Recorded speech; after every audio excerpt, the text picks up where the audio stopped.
Everything you do is an example of God, and it should be an example of God. Have you heard the statement, and everything you do be a reflection of Jesus Christ? Or whatever you do, think of what would Jesus do? Is the exact same thing I'm about to tell you right now. Commit all your plans to God. Commit everything you do as a reflection of God. Everything you do should be an example. The way you walk, the way you talk, the way you move, it should be a reflection of Christ, and people should be able to see it in you. There is something special when somebody can outright come to you and tell you, I can see the Spirit of the Lord in you. I can see the Spirit working in you. And you barely have to have conversation with that person. But they can tell by your kindness, your loving heart, the grace and mercy you give people, the interactions you have with people, just maybe even in like a small social setting. People that can see the light in you, that's special. And you know how you can get to that point is if you commit everything you do to Christ. Psalm chapter 37 and verse 5 says, commit everything you do to the Lord. Trust him and he will help you. Commit everything you do. So every single decision you make, commit that to God. Every single worship service you attend, worship God and give your all, regardless if you're tired or not. I know I get tired. We get weary. We get drowsy. Our minds get caught, going into different directions. Life pulls us in different directions, and it gets tough because it's not easy. The Christian walk is not easy. A lot of people think, yes, we can trust God, and it'll make it a little easier. But life as a Christian is very difficult. But see, that's where that trust comes in. That's where our patience comes in. If we can fully commit ourselves to God, our process will be a lot easier.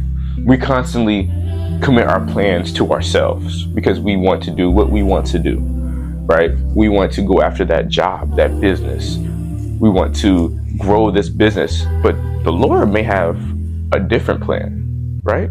If we give our business to God, if we give our life to God, if we give our different circumstances to God, he will know how to execute on our behalf. But what I constantly see people have a struggle with is making decisions based on themselves and their beliefs and their feelings. Don't allow your emotions and your feelings to dictate what you do next or to do something. Don't let in the moment decisions make you feel like you should do this thing. But God already knows what he needs you to do because he has plans for you, not to hurt you, but to allow you to have a successful life.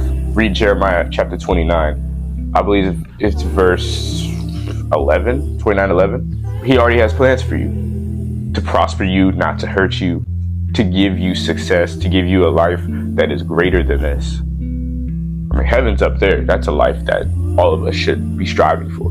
But the physical plans he has for you cannot be explained. So you have to take this next step with a grain of salt. Allow everything you do, every plan you make, everything you think about, be about God. And when you do that and you make him your main staple and allow him to be a part of that structure in your life, making decisions gets a lot easier. I'll tell you that.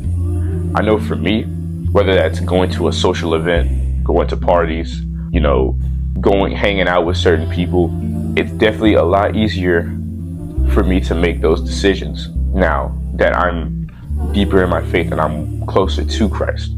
Because without that connectivity and that intimacy with Christ, it would be very difficult for me to discern whether to go to this place or to not go to this place, to do this thing or to not do this thing. But when your heart's full of God, when you walk and move with God, it makes it so much more easier to make that decision.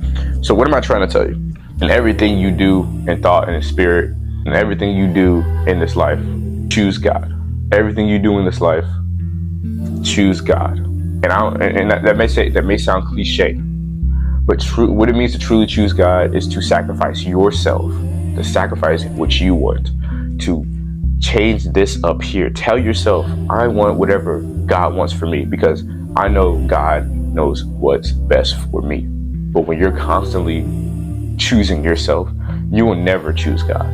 You only choose what your flesh desires. So I'm going to leave you with this note. If you want to truly, truly get closer to God, you have to give everything, give your whole life to God. You have to commit your plans, your moves, your friends, your environment, your family members, yourself specifically to God. But see, that's a decision you have to make for yourself. You cannot allow anybody else in this world to make a decision for you like that. Don't allow it. You will be stuck. You will not know how to feel. Not do that. Commit your plans to God because he's not going to steer you wrong. Hope you enjoyed this video. I hope you learned something. If you're new, subscribe to the channel. Self-improvement, Christianity. We seek growth on this channel. That's what this life is about. Growth in all aspects of life. But the main one is God. The most important and only one is God. Because when you're strong in the Lord, nothing can touch you. Join the Discord, link in the description. But as always, stay blessed.